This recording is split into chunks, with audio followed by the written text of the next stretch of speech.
صلوا علیہ وآلہ۔ بسم اللہ الرحمن الرحیم۔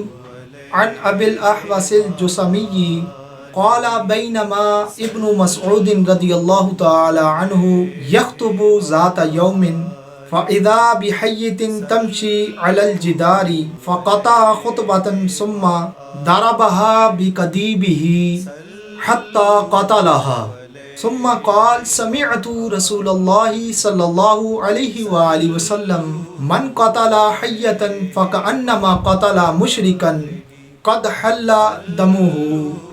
حضرت سیدنا ابو احوص جسمی رضی اللہ تعالی عنہ فرماتے ہیں، ایک دن حضرت سیدنا ابن مسعود خطبہ ارشاد فرما رہے تھے کہ ایک دیوار پر سانپ نظر آیا۔